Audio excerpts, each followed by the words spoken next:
Hello बच्चों, hello students, आप सबका स्वागत है चंद बाजा लर्निंग प्लेटफॉर्म पे। मैं आशी गुप्ता, आपकी बायोलॉजी टीचर। आज एक नया चैप्टर आपके लिए लेके आई हूँ, that is cell cycle. I hope कि आप सब अच्छे होंगे, अच्छे से अपनी पढ़ाई कर रहे होंगे। ठीक है, सबसे पहले तो जो हमारी अर्लियर वीडियोस हैं उसमें कुछ थोड़ा सा साउंड इशू था जो अब करेक्ट करवा लिया है, तो उसमें आप सब ने बहुत कोऑपरेट किया, उसके लिए बहुत बहुत थैंक यू। ठीक है, अब जो ऑडियो इशू है वो क्लियर हो चुका है, सही हो चुका है, तो अब और बेटर तरीके से हमारी क्लासेस हम कंटिन्यू कर पाएंगे। एंड बिना देरी किए आज की क्लास हम स्टार्ट करते हैं बेटा। Cell cycle and cell division जो हमारा चैप्टर है 11th क्लास बायो में, उसे हम आज कवर करेंगे। वन शॉट लेक्चर रहने वाला है बेटा, और कंप्लीटली एनसीईआरटी बेस्ड रहेगा, कंप्लीटली एनसीईआरटी बेस्ड रहेगा और बिल्कुल नीट ओरिएंटेड रहेगा। साथ ही साथ हम चैप्टर के एंड में, ठीक है ना, एंड में हम लेक्चर के पीवाईक्यू भी करने वाले हैं। तो आप बने रहिए, साथ में जुड़े रहिए और बहुत ध्यान से समझिए। ठीक है, बहुत ही बढ़िया और शानदार तरीके से मैं आज आपको ये चैप्टर करवाऊंगी कि एक एक पॉइंट क्लियर भी हो जाएगा और आपको पता भी नहीं लगेगा कि आपने कुछ बहुत बड़ा किया है, एकदम लर्न हो जाएगा क्लास के अंदर ही। ठीक है, तो कुछ इस तरीके से करवाने का हमारा मोटो है। बस जुड़ जाइए आप, और बिना देरी किए चलो मैं स्टार्ट करती हूँ बेटा chapter cell cycle and cell division. देखो, सेल साइकिल सेल डिवीजन है क्या। सबसे पहले तो थोड़ा सा सेल साइकिल को हम समझते कि ये भाई सेल साइकिल क्या होती है। तो एनसीईआरटी से ही मैं लाइनें उठाऊंगी बेटा। आपकी एनसीईआरटी में लिखा है कि हर सेल का ना करेक्टरिस्टिक फीचर होता है क्या, growth, growth and reproduction. Growth और रिप्रोडक्शन क्या है बेटा, करेक्टरिस्टिक फीचर है सेल के। ये तो हमें बात पता ही है, लिविंग वर्ल्ड से हमें पता है ये बात।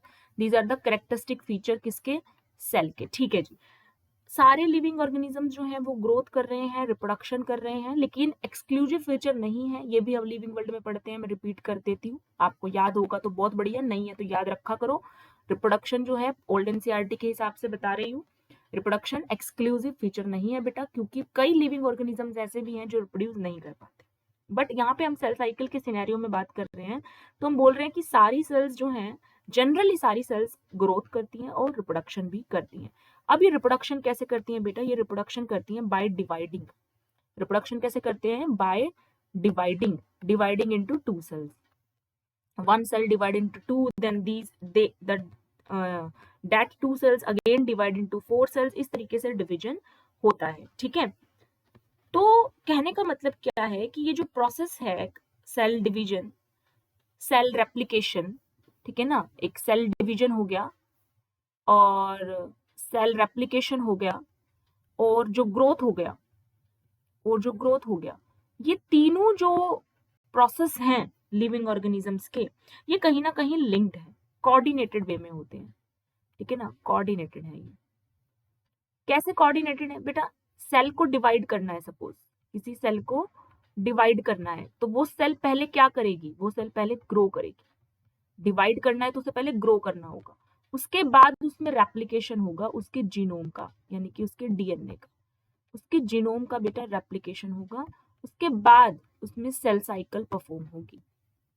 समझ रहे हैं, इस तरीके से कोई सेल जो है वो डिवाइड करेगी। तो इसी को एनसीईआरटी ने स्टेटमेंट में लिखा है, the sequence of event by which a cell duplicate its genome and divide is cell cycle.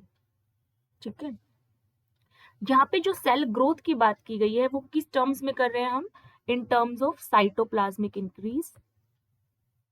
ठीक है, साइटोप्लाज्मिक इंक्रीज, हर वर्ड एनसीईआरटी का है बेटा, हर वर्ड एनसीईआरटी का है, और एनसीईआरटी के वर्ड्स को ही स्टेटमेंट में यूज किया जा रहा है।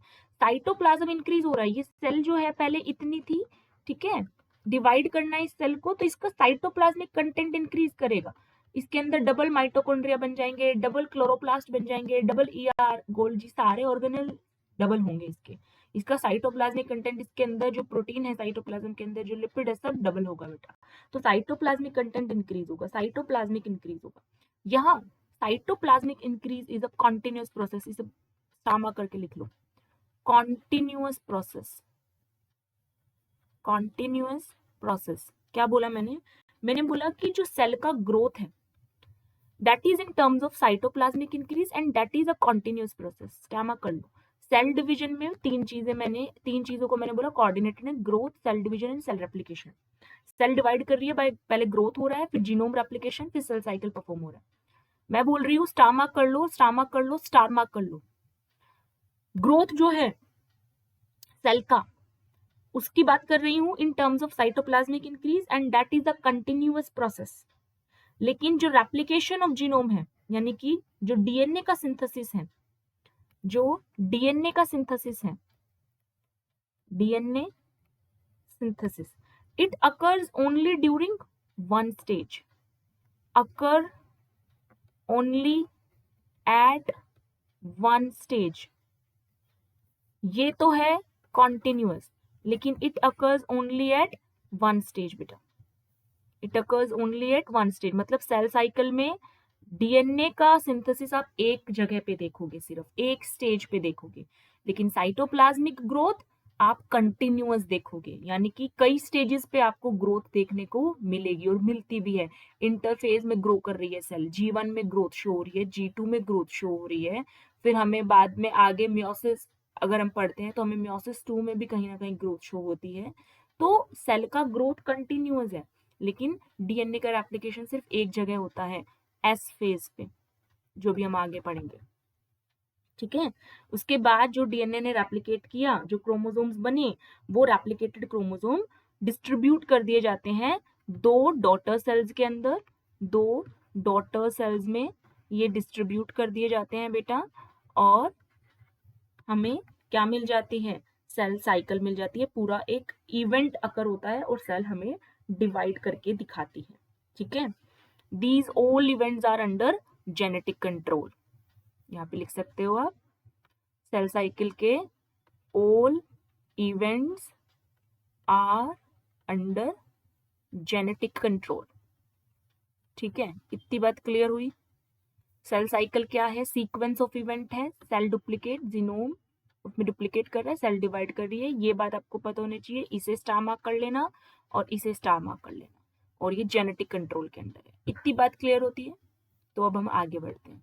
तो हमें मोटा मोटी पता लगा सेल साइकिल क्या है, सेल डिवीजन क्या है। नेक्स्ट हम आते हैं फेजेस ऑफ सेल साइकिल पे, कि सेल साइकिल की कितनी फेजेस होती हैं। ठीक है, सेल साइकिल में कितनी फेज होती हैं, जैसे कि आपके मून में फेज नहीं होती, half moon, full moon, crescent सेक मून, कई सारे आपके मून्स की फेजेस होती हैं। ठीक है ना, ऐसी हमारे सेल के साइकिल की फेज होती है बेटा। सेल डिवाइड तो कर रही है, एक सेल से दो सेल बन रही है, पर उसमें फेजेस होती हैं। कौन कौन सी फेज है,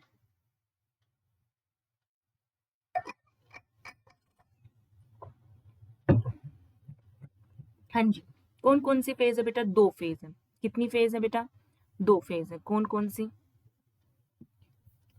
इंटरफेज है और एम फेज है। इंटरफेज तो ये आपको दिख रहा है यहाँ पे, दूसरी फेज है एम फेज, ये रही। ठीक है, इंटरफेज 1 एंड एम फेज 2। ठीक है, इंटरफेज में G1 है, S है और G2, इसकी सब फेजेस हैं ये, इसकी क्या है ये सब फेजेस। इंटरफेज के अंदर G1 फेज है, S फेज है और G2 फेज है। एम फेज के अंदर क्या है, एम फेज के अंदर माइटोसिस प्लस साइटोकाइनेसिस। अब देयर आर सम सेल्स जिनमें माइटोसिस हो रहा है, but there are some cells जिनमें मियोसिस हो रहा है बेटा, जिनमें मियोसिस हो रहा है। तो हमारी जो सेल साइकिल है, it can be of two type. कौन कौन सी, it can be mitosis, it can be meiosis. सबको पता है, माइटोसिस को हम इक्वेशनल डिवीजन बोलते हैं, ये क्या है हमारा इक्वेशनल डिवीजन। मियोसिस को हम रिडक्शनल डिवीजन बोलते हैं, ये क्या है हमारा रिडक्शनल डिवीजन। इक्वेशनल का मतलब मेरी सेल हैप्लॉइड थी, आफ्टर डिवीजन हैप्लॉइड ही मिलेगी, डिप्लॉइड थी तो आफ्टर डिवीजन डिप्लॉइड ही मिलेगी। रिडक्शनल डिवीजन का मतलब बेटा सेल डिप्लॉइड थी तो आफ्टर डिवीजन मुझे हैप्लॉइड मिलेगी, टेट्राप्लॉइड थी तो आफ्टर डिवीजन मुझे डिप्लॉइड मिलेगी, कुछ इस तरीके से। मियोसिस और माइटोसिस दो टाइप की सेल साइकिल होती है, दोनों में ही दो फेजेस है, इंटरफेज है, एम फेज है। इंटरफेज में G1, S और G2, एम फेज में मियोसिस प्लस साइटोकाइनेसिस, अगर मियोसिस हो रहा है तो, माइटोसिस हो रहा है तो mitosis plus cytokinesis. Cytokinesis is cytoplasm का डिवीजन, डिवीजन ऑफ साइटोप्लाज्म। और यहाँ पे किसका डिवीजन हो रहा है, न्यूक्लियस का बेसिकली, ठीक है, या फिर आप जीनोम का बोल सकते हो, जीनोम का डुप्लीकेशन हो रहा है और फिर डिवीजन हो रहा है।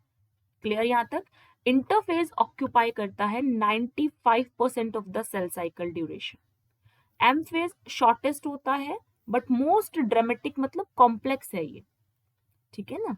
इसके अंदर कई सारे इवेंट्स आपको देखने को मिलेंगे, कई सारे इवेंट्स यहाँ देखने को मिलते हैं। यहाँ पे आप एनसीईआरटी में दिया हुआ है तो ये याद रखो, ठीक है। जनरली जो आपका एग्जाम्पल दिया हुआ है यीस्ट का दिया है, यीस्ट में ड्यूरेशन क्या रहता है सेल साइकिल का, 90 मिनट्स, ये आपको पता होना चाहिए, ठीक है। और जनरली एक ह्यूमन सेल जो है, जनरल अगर मैं बताऊं तो उसमें ड्यूरेशन दे रखा है हमारा 24 आवर्स का अप्रोक्सीमेटली, ठीक है, फॉर वन डिवीजन। क्लियर है यहाँ तक सबको, आगे चले। तो अब हम पढ़ते हैं, स्टार्ट करते हैं। सबसे पहले पढ़ेंगे इंटरफेस। इंटरफेस में हमें सबसे पहले पढ़ना है G1 फेज को, ठीक है। 3 फेज थी इसमें, G1 गैप 1 फेज, फिर S फेज जो है हमारा सिंथेसिस फेज है, और लास्ट जो हमारा G2 फेज है दैट इज गैप 2 फेज, ठीक है। तीनों को हम पढ़ेंगे। सबसे पहले G1 फेज देख लो। G1 फेज क्या है, G1 phase is the interval between mitosis and it is present between mitosis and initiation of DNA replication। इस पे से सवाल आया हुआ है, आपको पता है, इस लाइन पे से क्वेश्चन आया हुआ है। कैसे आया था क्वेश्चन, स्टेटमेंट बेस्ड क्वेश्चन आया था, जिसमें एक स्टेटमेंट बना के दे दिया कि G1 इज प्रेजेंट बिटवीन, लिख दिया it is present between S phase and G2 phase, it is present between M phase and G2 phase, it is present between S phase and M phase, M phase and S phase। समझ रहे हो, इस तरीके से question आया था। it is present between M phase यानी mitosis and initiation of DNA replication. देखो ये ऐसे एक चक्कर होता है पूरा। नेक्स्ट स्लाइड में आई थिंक मैंने डायग्राम पुट किया भी है।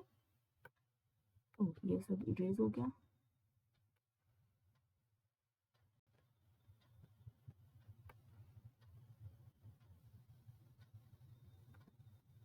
ओके सॉरी, ये दोबारा से हो सकता है क्या, जस्ट अ सेकेंड।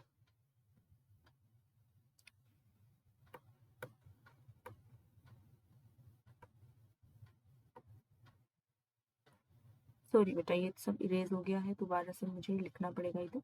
कोई बात नहीं, हम इसे कंटिन्यू करेंगे यहीं से।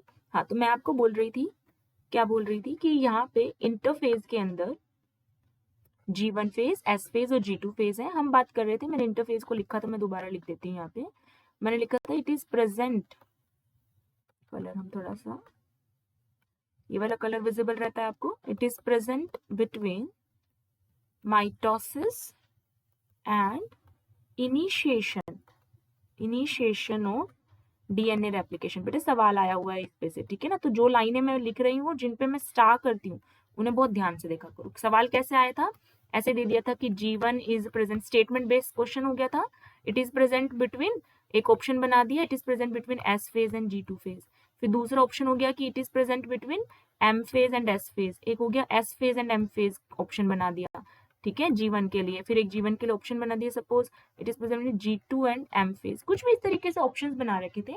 It is present between mitosis यानी M phase and initiation of DNA replication यानी कि S फेज की starting.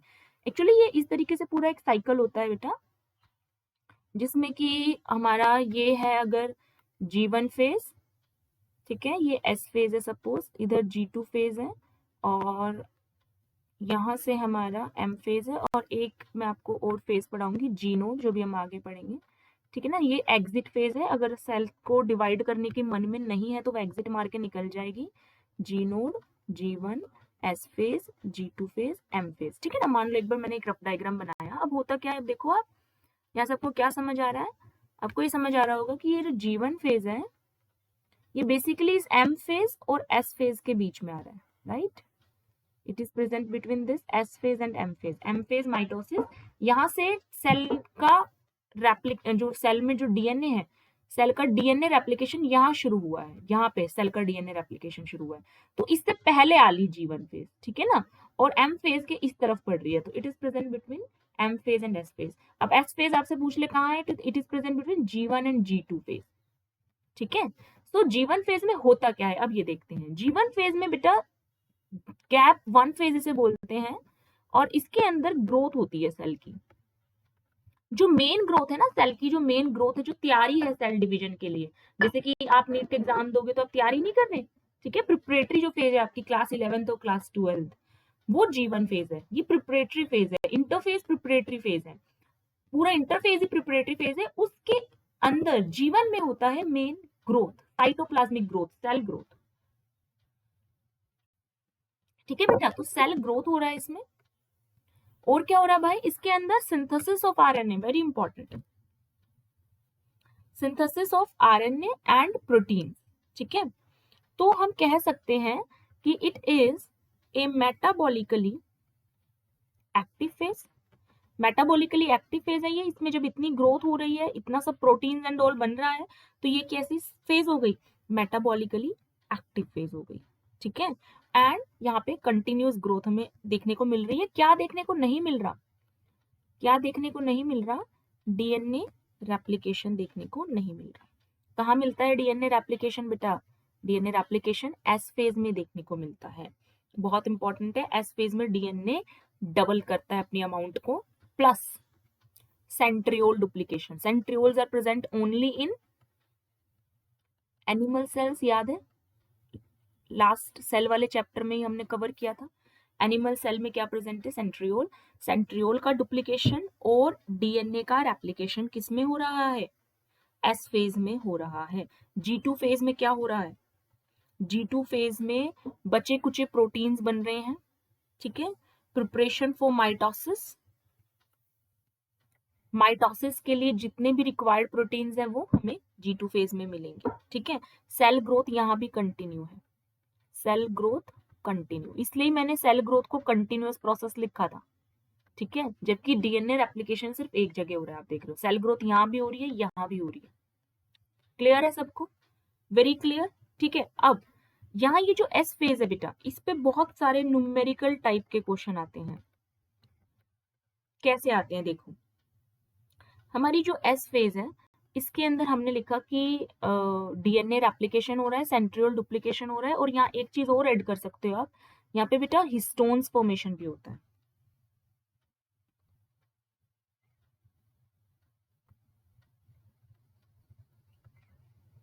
Histone formation which are used in packaging of DNA, which are used in packaging of DNA। DNA की packaging जो है वो हमारी S phase में नहीं हो रही,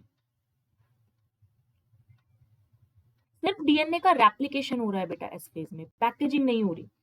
हिस्टोन की जरूरत पड़ेगी जब डीएनए पैक होगा, जब डीएनए पैक होगा तो क्या बनेंगे, क्रोमेटीन, क्रोमेटिड्स, क्रोमोसोम्स, ये सब बनेगा। ये सब एस फेज में नहीं होता, एस फेज में कोई पैकेजिंग नहीं होती। एस फेज में डीएनए कैसा होता है, एस फेज में जो डीएनए होता है वो कैसा होता है, अनकंडेंस्ड होता है बेटा, ठीक है ना, uncondensed form of DNA present in S phase, hence you can say in S phase, ये लाइन जो मैं लिखने जा रही हूँ बहुत इंपॉर्टेंट है, इस पर न्यूमेरिकल्स बनते हैं और मैं करवाऊंगी आपको वो numericals. In S phase amount of DNA get doubles, amount of DNA doubles, तो डबल हो गया डीएनए का amount, but number of chromosome remains same, number of chromosome remains same. ये बहुत इंपॉर्टेंट लाइन है।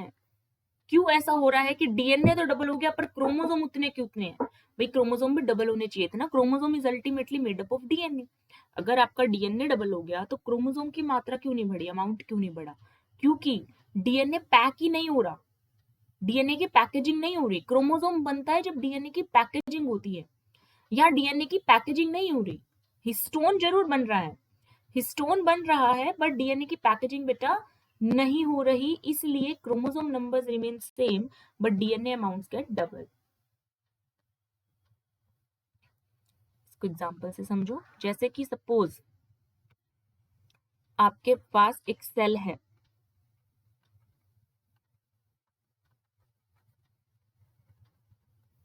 आपके पास एक सेल है, कैसी सेल है, डिप्लॉइड सेल है, ठीक है ना, एक सेल है आपके पास जिसमें जिसमें आपके पास 2C अमाउंट ऑफ डीएनए है और इसके पास 4 क्रोमोसोम्स हैं, 4 क्रोमोसोम्स हैं, कब, एट G1, एट G1। तो आफ्टर एस फेज क्या सिचुएशन होगी इसमें बताओ, आफ्टर एस फेज क्या सिचुएशन होगी, 4C तो हो जाएगा डीएनए का अमाउंट, डीएनए का अमाउंट डबल हो जाएगा, लेकिन नंबर ऑफ क्रोमोसोम्स बेटा 4 ही रहेंगे, नंबर ऑफ क्रोमोसोम्स 4 ही रहेंगे, ठीक है, क्रोमोसोम्स रिमेन सेम।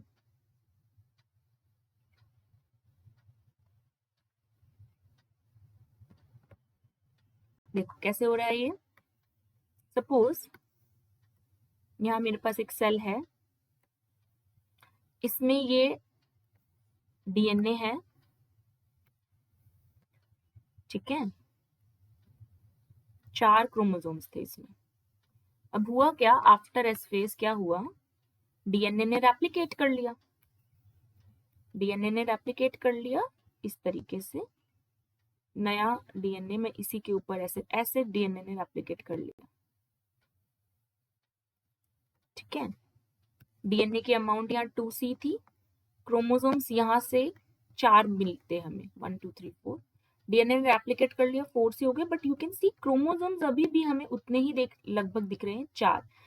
अगर ये रेप्लिकेशन के बाद तुरंत कंडेंसेशन हो जाती, तुरंत कंडेंसेशन हो जाती तो हमें ये अलग दिखता और ये अलग दिखता, बट कंडेंसेशन नहीं हुई है, इसके साथ ही रेप्लिकेट होके थ्रेड लाइक फॉर्म में प्रेजेंट है, कंडेंस्ड फॉर्म में प्रेजेंट नहीं है, पैक नहीं हुआ, थ्रेड लाइक फॉर्म में प्रेजेंट है, ये डीएनए पैक नहीं हुआ, तो हमने इसको एक सेपरेट क्रोमोसोम नहीं बोला, तो क्रोमोसोम हमारा उतना ही है। आपको पता होना चाहिए बेटा, क्रोमोसोम जो होता है हमारा, इसको भी एक क्रोमोसोम ही बोलते हैं, विच हैज 1 क्रोमेटिड, और अगर इस क्रोमोसोम के पास 2 क्रोमेटिड्स हो गए, which are we called sister chromatids, this is also our 1 chromosome, ठीक है ना, तो नंबर ऑफ क्रोमोसोम ये सेम है but amount of DNA is doubled, इसके पास एक क्रोमेटिड है तो इसके पास 2 क्रोमेटिड है, so amount of DNA is doubled here, clear है ये पॉइंट, इसलिए हम लिखते हैं क्या कि amount of DNA double but number of chromosome remain same.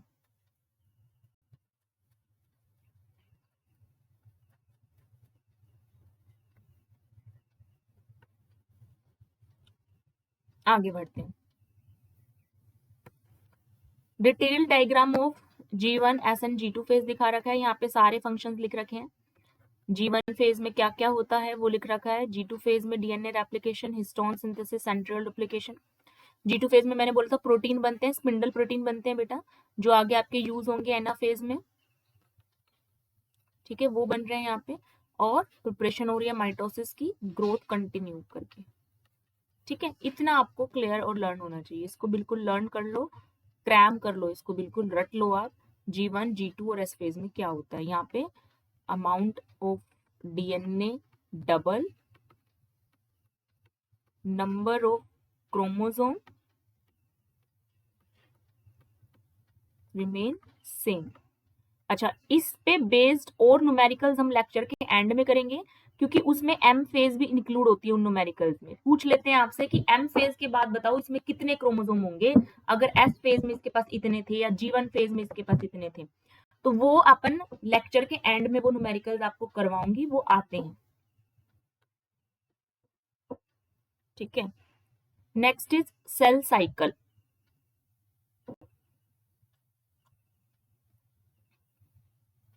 ये डायग्राम दे रखा है सेल साइकिल का, ये कंप्लीट नहीं है आया स्लाइड में, इसे आप कर लेना कंप्लीट। ये वही एनसीईआरटी वाला डायग्राम है बेटा।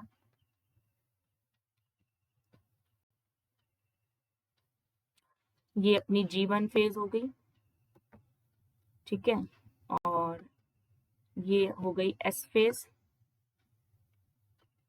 ये G2 फेज हो गई बेटा, ये G नोड हो गई, और ये M फेज हो गई, जिसके अंदर आपके प्रोफेज, मेटाफेज, एनाफेज और टीलोफेज, 4 फेज आती हैं। कौन कौन सी? इसमें आपकी प्रोफेज आती है, मेटाफेज आती है, एनाफेज आती है और टीलोफेज आती है। और उसके बाद नेक्स्ट क्या आता है? नेक्स्ट आता है साइटोकाइनेसिस। ये सब क्या है? प्रोफेज टू टीलोफेज, कैरियोकाइनेसिस, ठीक है। तो cell cycle is divided into 2 parts, karyokinesis and cytokinesis. Karyokinesis मतलब न्यूक्लियस का डिवीजन, जो कि प्रोफेज से टीलोफेज तक हो गया। एंड साइटोकाइनेसिस में बेटा साइटोप्लाज्म का डिवीजन, जो कि आफ्टर टीलोफेज हो रहा है, ठीक है। तो ये आपकी एम फेज की बात की है मैंने यहाँ पे। एम फेज में ये 2 चीजें हो रही हैं, कैरियोकाइनेसिस और साइटोकाइनेसिस। और एम फेज के पहले जो थी वो थी इंटरफेज, जिसकी बात हम अभी करके आके चुके हैं। तो इंटरफेज पहली फेज थी, एम फेज दूसरी। इंटरफेज में कौन कौन से 3 थे? G1, S और G2 था, ठीक है। एम फेज में हमारा कैरियोकाइनेसिस और साइटोकाइनेसिस।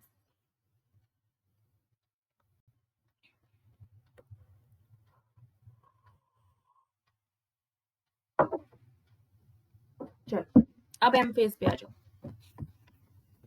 एम फेज पे आ जाओ, ठीक है। ये कर लिया हमने। अच्छा 1 मिनट, एक चीज रह गई मेरी।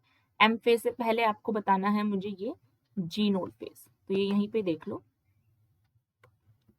देखो होता क्या है। some cells in adult animals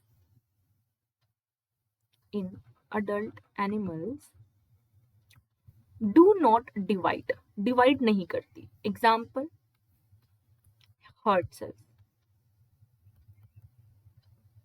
या फिर और ओकेजनली डिवाइड, या तो डिवाइड ही नहीं करेंगी या फिर ओकेजनली करेंगे डिवाइड, कभी कभी ओकेजनली डिवाइड। जैसे कि एग्जाम्पल कब? या तो कोई इंजरी हो गई तब डिवाइड करेंगी, ठीक है ना, कोई इंजरी के केस में, या फिर सेल की डेथ हो गई उस केस में सेल को इंक्रीज करना है नंबर, कोई सेल रिप्लेस करने के लिए, टू रिप्लेस सेल्स। ऐसे केसेस में दे डिवाइड, ऑकेजनली डिवाइड करती हैं, वैसे डिवाइड नहीं करती, ठीक है। ये जो सेल्स होती हैं, ये वाली भी और ये वाली भी, ये सेल्स क्या करती हैं बेटा? ये सेल्स एग्जिट कर देती हैं G1 फेज को और एंटर कर देती हैं बेटा G नोड फेज में। इसी G नोड फेज को एक और नाम से जाना जाता है, पता होगा आप सबको, क्वेसिकेंट स्टेज, ठीक है। बात समझ में आई? इनको डिवाइड नहीं करना, डिवाइड करना होता तो G1 के बाद किस में एंटर मारती? S फेज में। लेकिन डिवाइड नहीं करना तो G1 के बाद एंटर मार लिया G नोड फेज में बेटा, ये G नोड है। डिवाइड करना होगा तो G1 से S में जाएगी एक सेल, डिवाइड नहीं करना तो सेल G1 से G नोड में जाएगी। G नोड को एक और नाम देते हैं क्वेसिकेंट स्टेज। अब इस G नोड के कुछ कैरेक्टरिस्टिक्स, G नोड स्टेज या फेज के कुछ कैरेक्टरिस्टिक नंबर 1, यहाँ पे जो सेल्स हैं वो मेटाबॉलिकली एक्टिव है, उनमें रेस्पिरेशन चल रहा है, डाइजेशन चल रहा है, सारे जो लिविंग के लिए एसेंशियल फंक्शंस हैं वो उनमें हो रहे हैं। तो मेटाबॉलिकली तो एक्टिव हैं, लेकिन प्रोलिफरेट नहीं करती, डू नॉट प्रोलिफरेट। प्रोलिफरेट नहीं करती मतलब डिवाइड नहीं करती। कब तक नहीं करती? Unless they are told to do so, या फिर आप लिख सकते हो अनलेस रिक्वायर्ड। अगर जब तक कोई सेल डेथ नहीं हो जाती, कोई इंजरी नहीं हो जाती, किसी को रिप्लेस नहीं करना पड़ता, तब तक नहीं करती। ठीक है ना? तो अगर ऑर्गेनिज्म को रिक्वायरमेंट होगी तो कर सकती है। यानी क्या जी नोड स्टेज, क्वेश्चन आ गया, क्वेश्चन में स्टेटमेंट आ गया, G naught stage is an irreversible stage from where a cell can never divide। बताओ ये स्टेटमेंट सही है या गलत है? बताओ ये स्टेटमेंट सही है या गलत है? जल्दी से बताओ। एक बार एक सेल जी नोड में आ गई तो वो कभी डिवाइड ही नहीं कर सकती, वो कभी डिवाइड नहीं करेगी जी नोड में आ गई। सही है बात? बिल्कुल सही नहीं है, गलत बात है ये। डिवाइड कर सकती है, यानी कि जी नोड से जी1 में वापस से एंट्री पॉसिबल है। ये वापस एंट्री पॉसिबल है ये कब? जब रिक्वायरमेंट हो। तो कब पॉसिबल है? जब रिक्वायरमेंट है। ये जो बातें मैं बोल रही हूँ ये बहुत काम की बातें, सवाल बनेगा डायरेक्ट। ठीक है ना? ये ध्यान से सुन लो और ये लिख लो, कहीं पे मार्क कर लो अपनी एनसीईआरटी के अंदर। ठीक है, क्लियर है? ठीक है, तो यहाँ पे सेल मेटाबॉलिकली एक्टिव है। इस पे भी बहुत बार सवाल आया कि जी नोड में मेटाबॉलिकली सेल्स कैसी है? एक्टिव है भाई, एक्टिव है। जी1 में भी एक्टिव है, जी नोड में भी एक्टिव। ठीक है, बट डिवाइड नहीं कर रही। क्या डिवाइड कर सकती है? कभी जी नोड से बाहर निकल सकती है? बिल्कुल निकल सकती है। अगर सेल को जरूरत लगेगी, ऑर्गेनिज्म को जरूरत महसूस होगी उस सेल को डिवाइड करवाने की, तो जी नोड से बिल्कुल निकल सकती है और डिवाइड भी कर सकती है। क्लियर? ओके, चलो अब आगे बढ़ चलते हैं अपन एम फेज पे। अब एम फेज पढ़ते हैं। तो एम फेज हम दो में पढ़ेंगे बेटा, माइटोटिक पढ़ेंगे और मियोसिस भी पढ़ेंगे। पहले हम माइटोटिक पढ़ेंगे, फिर हम मियोसिस पढ़ेंगे। एक और बात बता दूं मैं आपको पहले ही, एनिमल सेल्स के अंदर, एनिमल सेल्स में, एक एनिमल सेल्स के बारे में बताऊंगी और एक बात बताऊंगी प्लांट सेल्स के बारे में। एनिमल सेल्स के अंदर जो माइटोटिक डिवीजन है वो सिर्फ डिप्लॉइड सेल्स में देखने को मिलता है। Diploid only. माइटोटिक डिवीजन किस में देखने को मिल रहा है? सिर्फ डिप्लॉइड सेल्स में, मतलब हैप्लॉइड वेप्लॉइड सेल्स में नहीं। जबकि प्लांट्स के अंदर माइटोटिक डिवीजन आपको हैप्लॉइड और डिप्लॉइड दोनों सेल्स में देखने को मिल सकता है। ठीक है, ये मैंने लिखा है प्रेजेंट इन, ये सिर्फ डिप्लॉइड सेल्स में प्रेजेंट है माइटोटिक, एनिमल सेल्स की बात करें तो। और माइटोटिक डिवीजन अगर प्लांट सेल्स की बात करें तो एप्लॉइड सेल में भी प्रेजेंट है और डिप्लॉइड सेल में भी प्रेजेंट है। ठीक बेटा, क्लियर? अब अपन पढ़ते हैं माइटोटिक डिवीजन को सबसे पहले। तो ये मैं आपको बता चुकी हूँ, कैरियोकाइनेसिस और साइटोकाइनेसिस होती है एम फेज में। 4 स्टेजेस है कैरियोकाइनेसिस की, प्रोफेज, मेटाफेज, एनाफेज और टीलोफेज। और इसके बाद आता है साइटोकाइनेसिस। जैसे इंटरफेज में नहीं पढ़ा, 3 फेजेस हैं, सब फेजेस, G1, SO, G2, ऐसे ही एम फेज में 2 सब फेजेस हैं, कैरियोकाइनेसिस और साइटोकाइनेसिस। कैरियोकाइनेसिस में 4 स्टेज हैं, प्रोफेज, ठीक है, प्रोफेज, मेटाफेज, एनाफेज और टीलोफेज। उसके बाद दूसरी जो फेज है वो फिर साइटोकाइनेसिस। ठीक है, माइटोटिक कैसा है? इक्वेशनल डिवीजन है, यानी कि यहाँ पे ploidy of daughter cell will be equivalent to parent cell। ठीक है ना? जो पेरेंट सेल की प्लोइडी रहेगी वही प्लोइडी आपको डॉटर सेल की मिलेगी, कोई चेंज नहीं मिलेगा। समझ गए बात? ठीक है, ओके। अच्छा, एक और बात, जब सेल डिवाइड करती है और उसका एम फेज शुरू होता है, ये वाला जब फेज शुरू होता है एम फेज, ये एम फेज है ना, ये वाला, ये फेज जब शुरू होता है तो यहाँ पे जैसे मैंने लाइन बनाई है कि प्रोफेज और मेटाफेज के बीच में बाउंड्री दिखा रखी है, फिर मेटाफेज एनाफेज के बीच में बाउंड्री दिखा रखी है। क्या ऐसी क्लियर कट लाइन रियली में एग्जिस्ट करती है? क्या इन स्टेजेस के बीच में कोई क्लियर कट लाइन एग्जिस्ट करती है? A clear cut to cut lines between these stages can not be drawn. ठीक है, तो ये इंटरलिंक्ड है, ओवरलैप्ड है, कैन नॉट बी ड्रॉन. कोई clear cut to cut line नहीं है. यानी कि यहां से एक स्टार्मार्क स्टेटमेंट लिख लो. क्या? कि cell division is a progressive process. Cell division is a progressive process. देखो यहां से आपका असर्शन रीजन बन गया एक, यहां से असर्शन रीजन वाला क्वेश्चन तैयार हो गया. ये हो गई आपकी असर्शन की स्टेटमेंट, ये हो गई आपकी रीजन की स्टेटमेंट कि सेल साइकिल में कोई clear cut to cut line नहीं है क्योंकि सेल डिवीजन एक प्रोग्रेसिव प्रोसेस. एनसीईआरटी से आ रहा है, डायरेक्ट एनसीईआरटी से. ठीक है, चल आगे चले. Next is prophase. सबसे पहला जो कैरियोकाइनेसिस में हम फेज पढ़ेंगे माइटोसिस में, प्रोफेज. क्या है प्रोफेज? पहली फेज है माइटोसिस की. ठीक है, follow S and G2 phase of interphase. S phase और G2 फेज के बाद आया, एस फेज और G2 फेज के बाद आया ये प्रोफेज. ठीक है, अब जैसा मैंने आपको बताया था कि एस फेज में जो डीएनए बना था, एस फेज में जो डीएनए रेप्लिकेशन हुआ था, उसके बाद जो नया डीएनए बना था वो कैसा था? नया डीएनए थ्रेड लाइक था, पैक नहीं हुआ था ना वो जो नया डीएनए बना था. यानी कि वो क्या था? डिस्टिंक्ट नहीं था, was not distinct but intertwined, एक दूसरे में ही गुथा हुआ था, डिस्टिंक्ट नहीं था. तभी तो क्रोमोसोम डबल नहीं हुए, तभी तो क्रोमोसोम का नंबर एक सही रह गया कि ये डीएनए था और रेप्लिकेट होकर नया डीएनए ऐसे से इधर ही बन गया.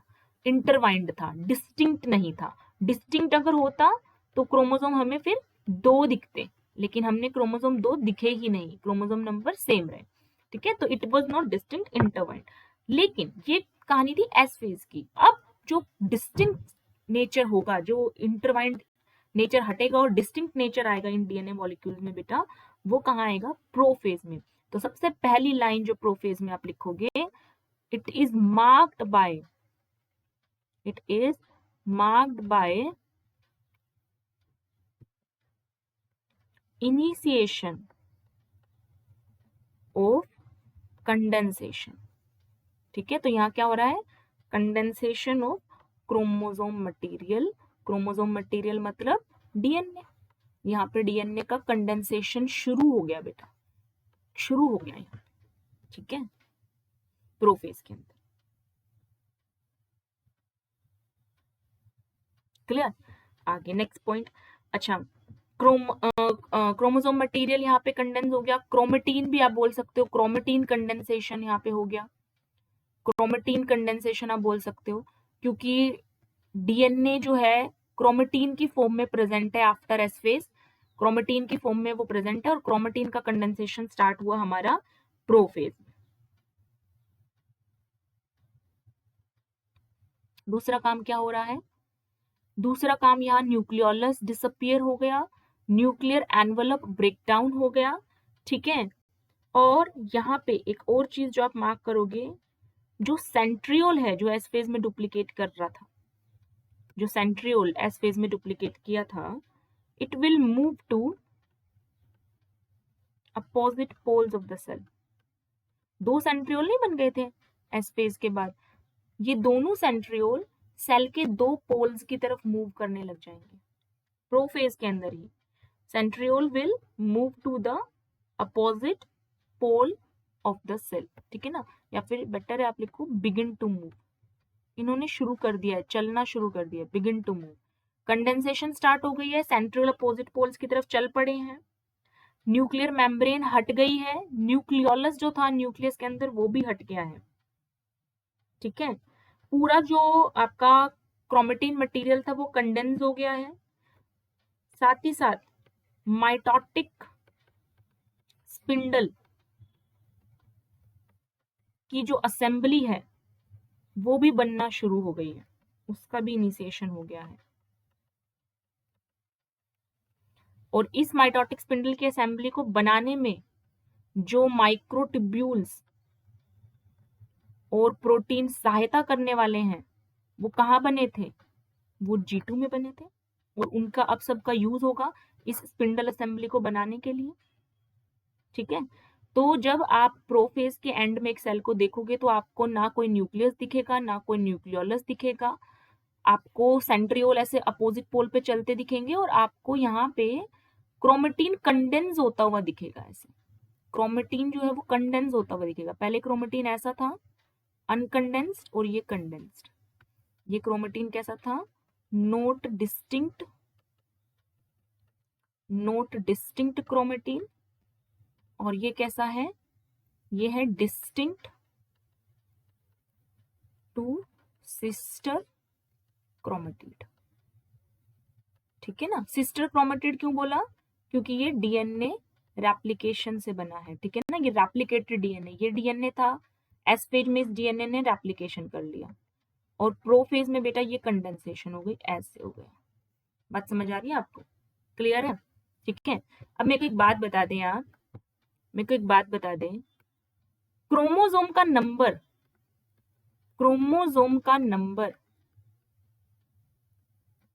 क्रोमोसोम नंबर प्रोफेज में इंक्रीज हो गया है क्या? नहीं, अभी भी सेम है, क्योंकि इंटरफेज में अगर डीएनए ऐसे था तो एस फेज में ऐसे हो गया, और प्रोफेज तक आते आते कैसे हो गया, इसकी कंडेंसेशन हो गया और सिस्टर क्रोमेटिड्स बन गए, लेकिन अभी भी नंबर क्रोमोसोम का सेम है बेटा। ये कहानी थी अपनी G1 में बेटा, ये कहानी एस फेज में बनी, और ये कहानी अपनी बनी प्रोफेज में। ठीक है, क्रोमोसोम नंबर हमें सेम ही दिख रहे हैं। ये बात हो रही है डीएनए की बेटा, ये डीएनए की बात हो रही है।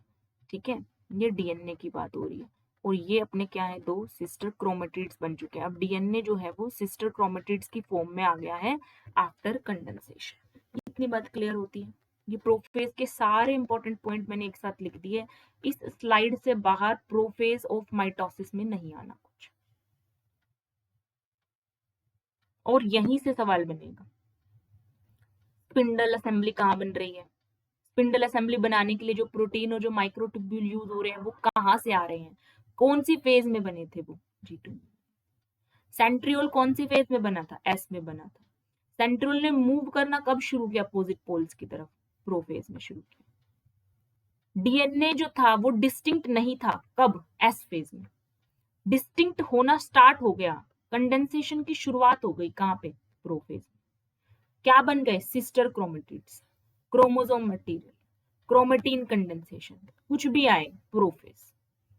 क्रोमेटिन कंडेंसेशन शुरू हुआ प्रोफेज में, सिस्टर क्रोमेटिड्स बने प्रोफेज में, क्रोमोसोम मटेरियल का कंडेंसेशन प्रोफेज में। न्यूक्लियोलस हट गया, न्यूक्लियर एनवेलप। अच्छा, ये काम क्यों हुआ है, ये काम इसलिए हुआ है क्योंकि आगे आगे सेल साइकिल में हमें क्रोमोसोम को डिवाइड करना है भाई, अलग अलग करना है ना। जीनोम का पहले रेप्लिकेशन होगा और फिर क्रोमोसोम अलग अलग जाएंगे। ठीक है ना, 4 क्रोमोसोम है तो 8 क्रोमोसोम बनते हैं, और फिर वो अलग अलग डॉटर सेल्स में 4 एक में और 4 एक में जाते हैं। ऐसा ही होता है माइटोसिस के अंदर। तो उसके लिए स्पेस की जरूरत है पहली बात, और वो स्पेस चाहिए क्रोमोसोम को उस डिवीजन के लिए, तो न्यूक्लियस से बाहर आना होगा, इसलिए न्यूक्लियर एनवेलप हट गई। ये देखो डायग्राम था इसका, अभी आगे आएगा। ठीक है, समझ रहे हो आप, उसमें क्या हो गया, न्यूक्लियर मेम्ब्रेन पूरी डिसइंटीग्रेट हो गई। आपके एनसीईआरटी ने भी डायग्राम में दिखा रखा है इसी बात को। आगे बढ़े अब, अगले डायग्राम, अगली स्टेज पे आए, दैट इज मेटाफेज। मेटाफेज में क्या हो रहा है, जब न्यूक्लियर मेम्ब्रेन कंप्लीटली डिसइंटीग्रेट हो गई। देखो, न्यूक्लियर मेम्ब्रेन है और आपके पास क्रोमेटिन मटेरियल है, आपके पास क्रोमेटिन मटेरियल है। ये तो आपकी अर्ली प्रोफेज है, ये तो आपकी अर्ली प्रोफेज है। ठीक है, उसके बाद आपका ये जो न्यूक्लियर मेम्ब्रेन है ये डिसइंटीग्रेट होना स्टार्ट हो गया, डिसइंटीग्रेट होना स्टार्ट हो गया, और ये जो डीएनए था, जो क्रोमेटिन थे डीएनए के अंदर, ये भी कंडेंस्ड हो गए और अब आपको सिस्टर क्रोमेटिड्स दिख रहा है साफ साफ, आपको साफ साफ सिस्टर क्रोमेटिड दिखाई दे रहे हैं।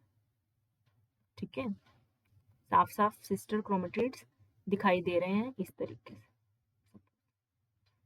ये बात है आपकी लेट, ये लेट प्रोफेज में आपको कुछ ऐसा दिखेगा। ठीक है, ये मार्क कर लो आप, ये आपकी न्यूक्लियर मेम्ब्रेन, ये आपका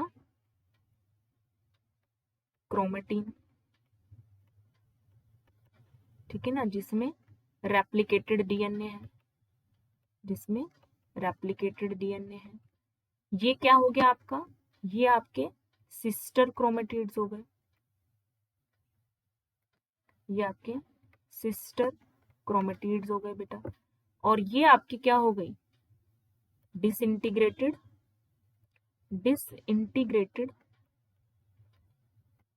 न्यूक्लियर मेम्ब्रेन हो गई। ये लेट प्रोफेज में। मेटाफेज में क्या दिखेगा आपको, मेटाफेज में आपको ये मेम्ब्रेन पूरी तरह से हटी हुई दिखाई देगी। ये सेल को मैं ऐसे बना देती हूँ, ये सेल है, सेल के अंदर ये मैंने न्यूक्लियर मेम्ब्रेन दिखाया है, ये इधर ये सेल है और सेल के अंदर हमने ये न्यूक्लियर मेम्ब्रेन दिखाया है। अब आपको मेटाफेज में क्या दिखेगा, सेल दिखेगी और आपको दिखेंगे क्या, आपको सिस्टर क्रोमेटिड्स इस तरीके से दिखेंगे।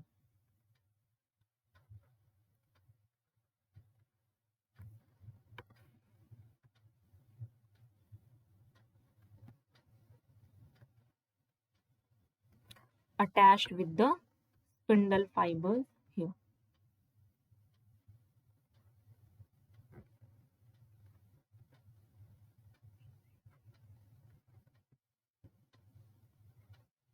इस तरीके से ये दिखेगा आपको मेटाफेज में। आपको एक चीज नोटिस करो, सबसे पहली जो चीज आप नोटिस कर पा रहे होंगे, मेटाफेज में आपको कोई न्यूक्लियर मेम्ब्रेन नहीं दिखाई दे रही, no nuclear membrane, no nuclear membrane, कोई न्यूक्लियर मेम्ब्रेन आपको मेटाफेज में नहीं दिख रही।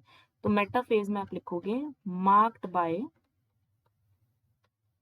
कंप्लीट डिसइंटीग्रेशन, कंप्लीट disintegration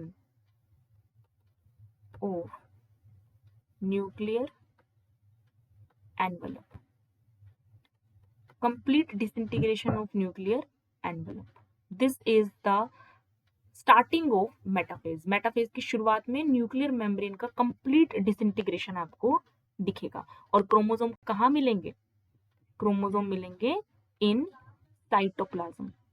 ठीक है, ये दिख ही रहा है आपको, मैं लिख नहीं रही, क्रोमोसोम आपको साइटोप्लाज्म में देखने को मिलेंगे। दूसरा पॉइंट, मेटाफेज के अंदर क्रोमोसोम का कंप्लीट कंडेंसेशन हो गया है, condensation of chromosome, condensation of chromosome is completed. Chromosome का कंडेंसेशन स्टार्ट कहां हुआ था, स्टार्ट कहां हुआ था बेटा, स्टार्ट हुआ था प्रोफेज में, खत्म हो रहा है मेटाफेज में। न्यूक्लियर मेम्ब्रेन का डिसइंटीग्रेशन स्टार्ट हुआ था प्रोफेज में, खत्म हो रहा है मेटाफेज में। ठीक है, क्लियर।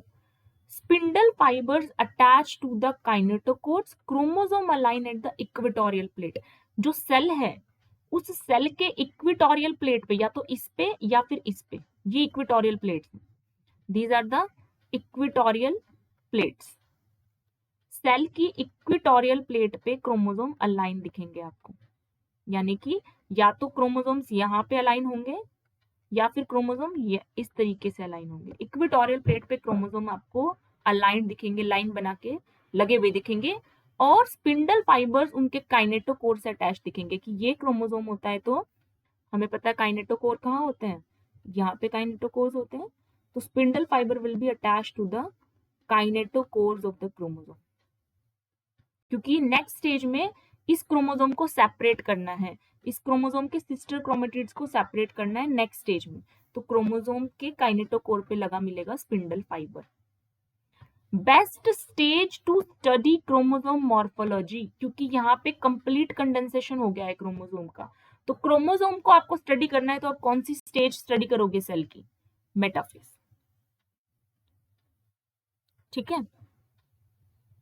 मेटाफेज का एक एक पॉइंट क्लियर हो गया।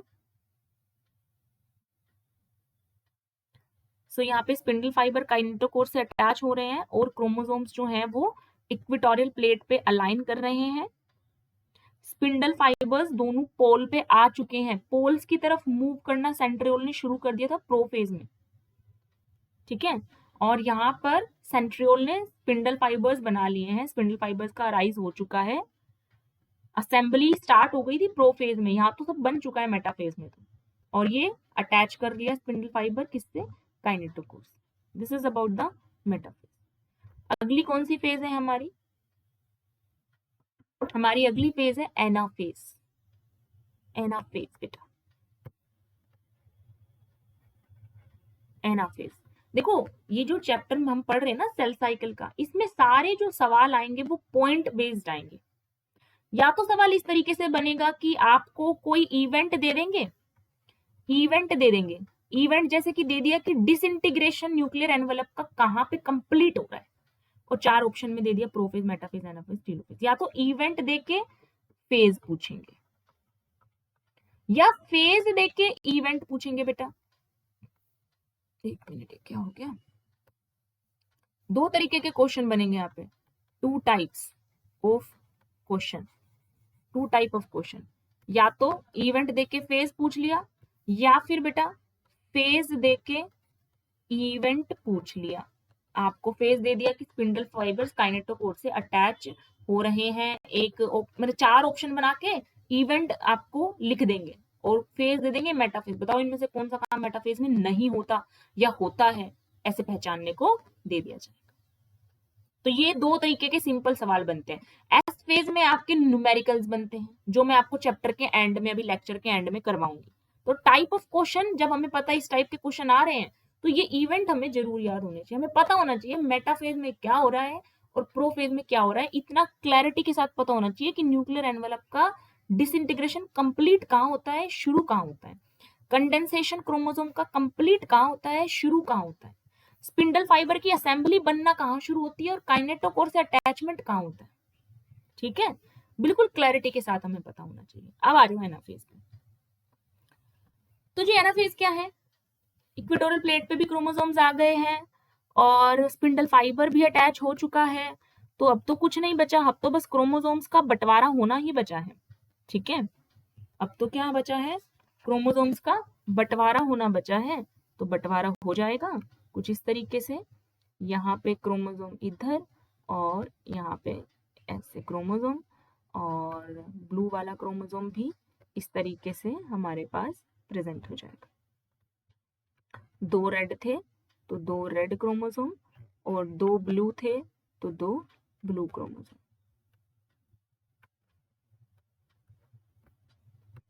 बात समझ आई? ठीक है, ये क्या हो गया? क्रोमोसोम का बंटवारा हो गया। किस कौन सी फेज पे बेटा? एनाफेज पे। एनाफेज पे सेंट्रोमियर स्प्लिट, सेंट्रोमियर स्प्लिट का मतलब भाई ऐसे क्रोमोसोम हमारा था, ये अपना रेड क्रोमोसोम था ऐसे, अरे भाई रेड कहाँ है, ये रहा रेड, ये अपना रेड ऐसे क्रोमोसोम था बेटा। ये स्पिंडल फाइबर जो है काइनेटोकोर से आया और इधर से भी आया, और बेटा इसको अलग कर ले गया, इसको अलग कर ले गया। तो ये इस पोल पे चली गई 2 आर्म्स, और 2 आर्म्स बेटा इस पोल पे चली गई। 4 आर्म्स थी ना टोटल, एक इसकी आर्म पी के आर्म और क्यू आर्म, एक दूसरे क्रोमेटिड की पी आर्म और क्यू आर्म। ठीक है, तो सेंट्रोमियर से स्प्लिटिंग हो गई ना, ये सेंट्रोमियर है ना। सेंट्रोमियर कौन है? ये है, ये क्या है? सेंट्रोमियर। तो सेंट्रोमियर क्या हो गया? स्प्लिट हो गया, सेंट्रोमियर टूट गया, और सिस्टर क्रोमेटिड्स अपोजिट पोल की तरफ मूव कर गए। This is the shortest phase of the cell cycle, chromatids move towards the opposite pole. ये ही मेन पॉइंट है इसमें। बाकी जैसे ही एनाफेज शुरू होता है, जैसे ही एनाफेज शुरू होता है, जो क्रोमोसोम्स मेटाफेज पे लगे हुए हैं दे स्प्लिट, क्रोमोसोम्स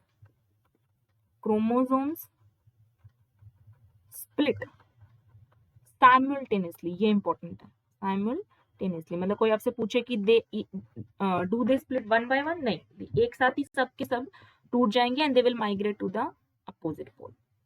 ठीक है, एक और इसमें जो पॉइंट आप ऐड करेंगे यहाँ पे एक पॉइंट इसमें और ऐड करेंगे कि जो सेंट्रोमियर है क्रोमोसोम का, centromere of each chromosome is towards the pole,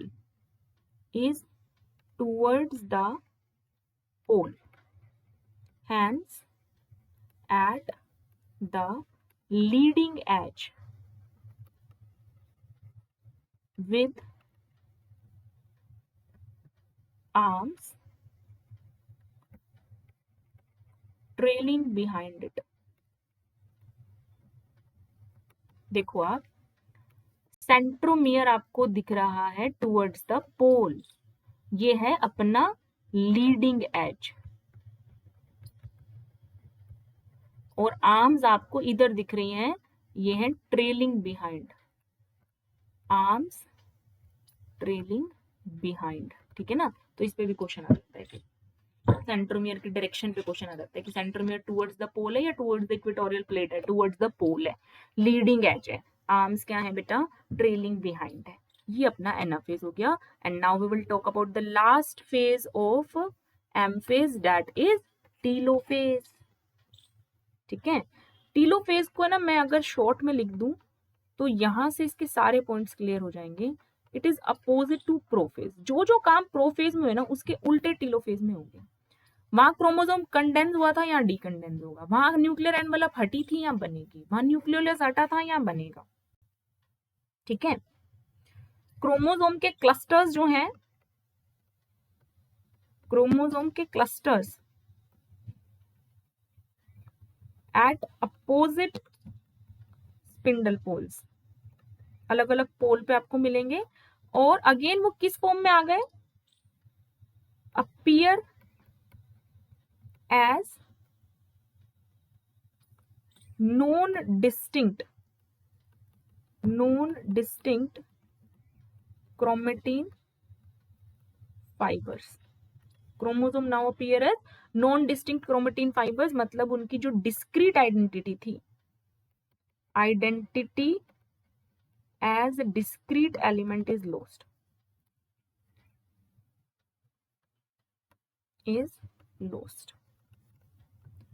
ये अपना टीलोफेज हो गया भाई।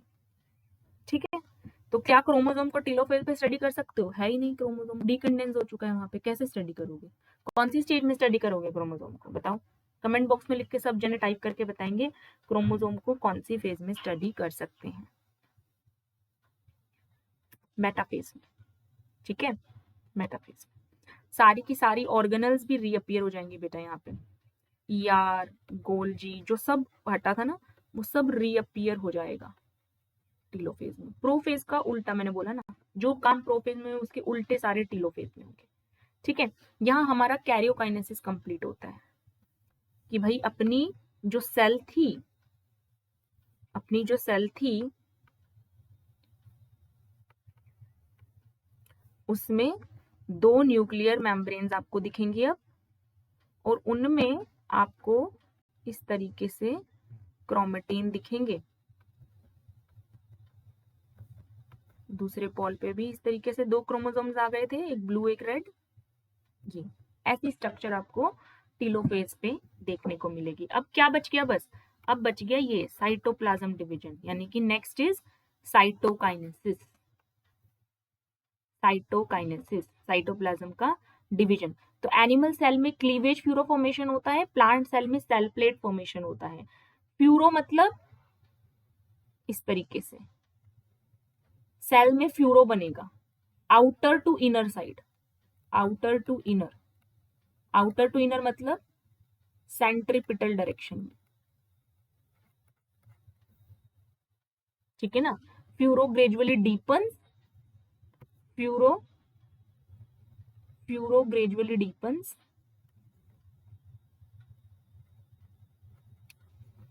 And cell divide, cytoplasm get divided और साइटोप्लाज्म अलग हो जाता है। देखो आप सोचो ना, ये एक सेल है, ये एक सेल है, इसको दो में बांटना है, तो ये फ्यूरो बन गया। अभी फ्यूरो और डीप होगा, नेक्स्ट स्टेज पे ये फ्यूरो और डीप होगा। अभी तो ये फ्यूरो ऐसे दिख रहा है आपको, अगर मैं इसे और डीप कर दूं इस तरीके से, और फिर इसके नेक्स्ट स्टेज पे ये फर्दर और डीप हो जाएगा कुछ इस तरीके से। तो आप देखें, दो सेल्स बन गई है, दो सेल्स बन के रेडी है, एक ये सेल बन के रेडी है, एक ये सेल बन के रेडी है। ठीक है, तो इस तरीके से फ्यूरो धीरे धीरे क्या हो रहा है, डीपन हो रहा है। एनिमल सेल की मैं बात कर रही हूँ, प्लाज्मा मेम्ब्रेन में ये फ्यूरो बना और इस तरीके से साइटोकाइनेसिस हुआ। जबकि प्लांट सेल में क्या हो रहा है, सेल प्लेट बन रही है। अब सेल प्लेट कैसे बन रही है, सेल प्लेट बन रही है सेंटर में, formed in center and grow outward, grow outward। तो ये कैसे ग्रो कर रही है, सेंट्रीफ्यूगल डायरेक्शन में ग्रो कर रही है। डायरेक्शन कैसी हो गई यहाँ पे, सेंट्रीफ्यूगल। यहाँ कौन सी डायरेक्शन थी, सेंट्रीपिटल। ठीक है, ये जो सेल प्लेट है ये बेसिकली किसे रिप्रेजेंट करती है प्लांट सेल में, it represent middle lamella between two cells, middle lamella between two adjacent cells. ठीक है, तो जैसे जैसे साइटोप्लाज्म डिवाइड करेगा सारी ऑर्गेनली डिस्ट्रीब्यूट हो जाएंगी। माइटोकॉन्ड्रिया इधर इधर अलग चले जाएंगे, गोल्जी अलग चली जाएंगी, सारी ऑर्गेनली जो है वो दोनों सेल्स में बराबर बराबर चले जाएंगे। कुछ एक ऑर्गेनिज्म होते हैं जहां कैरियोकाइनेसिस के बाद साइटोकाइनेसिस नहीं होता। इन सम ऑर्गेनिजम्स, आपको दिमाग में आ गया होगा ऑलरेडी मैं कौन सा वर्ड बोलने वाली हूँ। कैरियोकाइनेसिस के बाद, कैरियोकाइनेसिस के बाद साइटोकाइनेसिस, साइटोकाइनेसिस नहीं होता। ऐसे ऑर्गेनिजम्स में मल्टी न्यूक्लिएट कंडीशन अपीयर होगी। ठीक है, जैसे कि हम फंगस के अंदर देखते हैं मल्टी न्यूक्लिएटेड हाइफा देखते हैं हम। ठीक है, डाइकैरियोन स्टेज देखते हैं, वहां पे क्या होता है डाइकैरियोन स्टेज, एग्जाम्पल इसका दे सकते हो आप, dikaryotic stage of fungus. Fungus की जो डाइकैरियोटिक स्टेज है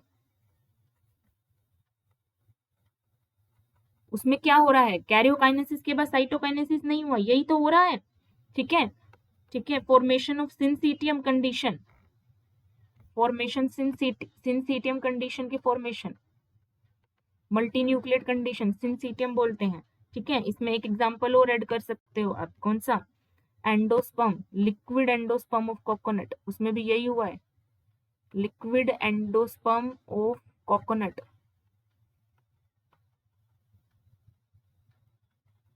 न्यूक्लियस ने डिवाइड कर लिया लेकिन सेल ने डिवाइड नहीं किया,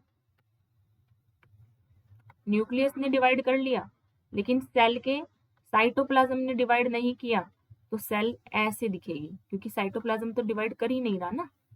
समझ आ रही है बात, this is called multi nucleated syncytium condition. So here we completed our first type of cell cycle, that is mitosis। क्या क्या पढ़ा हमने, एक बार देखो फिर से, हमने क्या देखा, हमें पता है कि सेल साइकिल दो टाइप की होती है, माइटोसिस और मियोसिस। तो हर एक में दो फेज है, इंटरफेज और एम फेज। हमने पहले इंटरफेज देखी फिर एम फेज देखी, माइटोसिस की एम फेज देखी हमने अभी, मियोसिस की अभी हम आगे देखेंगे। इंटरफेज में हमने G1, S और G2 देखा। ठीक है, और एम फेज में हमने प्रोफेज, मेटाफेज, एनाफेज, टीलोफेज और साइटोकाइनेसिस देखा। ये इंटरफेज था। G1 में क्या हो रहा है, ग्रोथ हो रही है, प्रोटीन फॉर्मेशन हो रही है। एस फेज में डीएनए रेप्लिकेशन और सेंट्रियोल डुप्लीकेशन हो रहा है। और G2 में बचे कुचे जो प्रोटीन है जो फर्दर चाहिए, जैसे कि माइक्रोट्यूब्यूल्स चाहिए थे हमें स्पिंडल असेंबली के लिए, वो सब G2 में बन रहे हैं, microtubulin proteins and other proteins जो हमें चाहिएंगे during the mitosis. Cell growth continue in G2। And एक हमने देखा फिर G naught stage. G naught stage क्या था, जो इनएक्टिव स्टेज था, inactive in terms of division, division नहीं होगा बट मेटाबॉलिकली वो स्टेज एक्टिव था। ठीक है, मेटाबॉलिकली एक्टिव था। क्या एक सेल जी नोड से G1 में दोबारा एंटर कर सकती है, बिल्कुल कर सकती है। कब, जब रिक्वायरमेंट हो, जब रिक्वायरमेंट हो तब।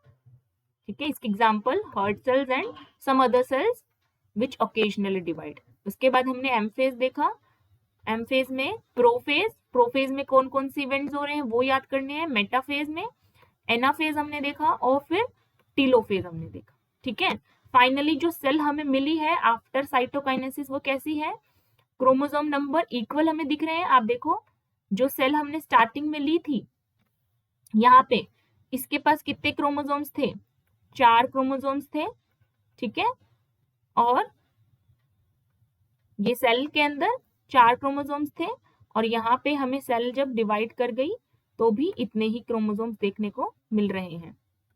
ये जब टीलोफेज के बाद ये सेल डिवाइड कर गई तो यहाँ पे आपको क्या देखने को मिलेगा, फाइनल सेल अगर मैं आपको बनाऊं, यहाँ पे जो 2 सेल्स आपको देखने को मिलेंगी वो बेटा ऐसी मिलेंगी, एक ये सेल हो गई, एक ये, इसके अंदर ये न्यूक्लियर एनवलप, ठीक है, इसके अंदर भी ये न्यूक्लियर एनवलप, और एक क्रोमोसोम ये दिखेगा आपको, एंड एक ये दिखेगा।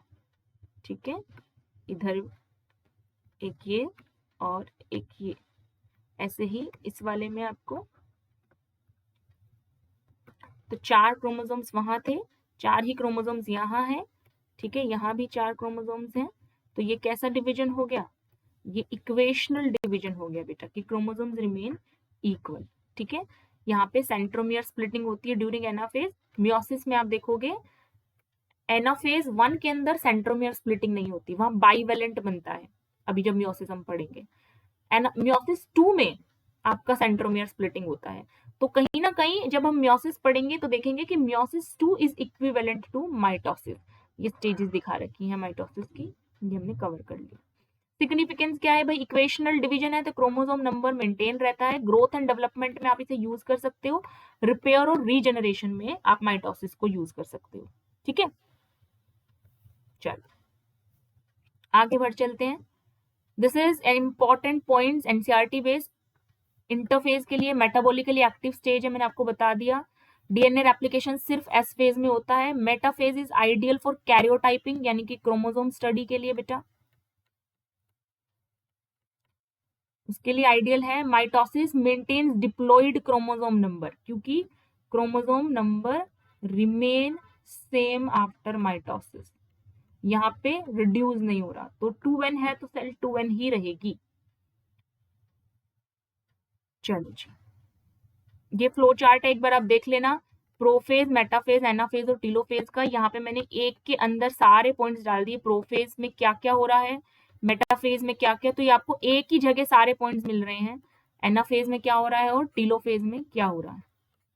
ठीक है, आप चाहो तो इसको स्क्रीनशॉट लेके अपने फोन पे भी रख सकते हो, इसको 2-3 बार देखोगे आपको एक बार में याद हो जाएंगे कि सारे इवेंट्स क्या क्या अकर हुए हैं प्रोफेज, मेटाफेज, एनाफेज और टीलोफेज में।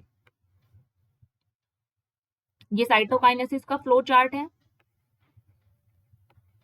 साइटोकाइनेसिस का फ्लो चार्ट है बेटा। फ्लो चार्ट से आपको एक ही बार में, एक जब आपने एक बार डिटेल में पढ़ लिया है तो अब आपको पॉइंट देख के याद आना चाहिए कि एनिमल सेल है, साइटोकाइनेसिस क्लीवेज फ्यूरो से होगा।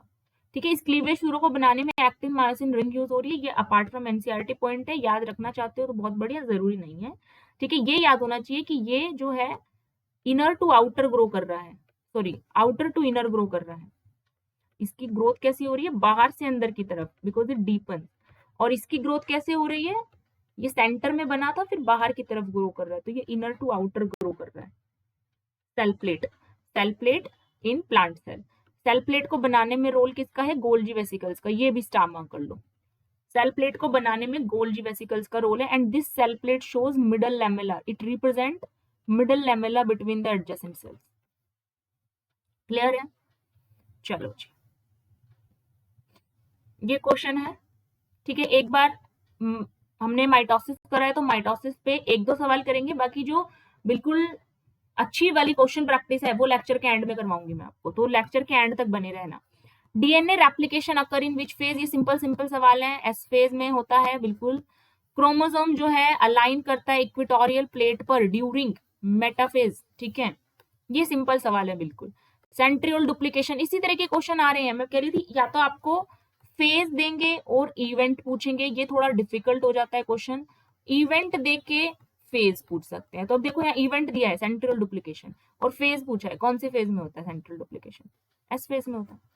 Mitosis is called equational because DNA double करता है, क्रोमोसोम नंबर हाफ हो जाता है, क्रोमोसोम नंबर सेम रहता है, और साइटोप्लाज्म डिवाइड करता है, क्रोमोसोम नंबर सेम रहता है, इसलिए माइटोसिस को हम इक्वेशनल डिवीजन कहते हैं। ये क्वेश्चन।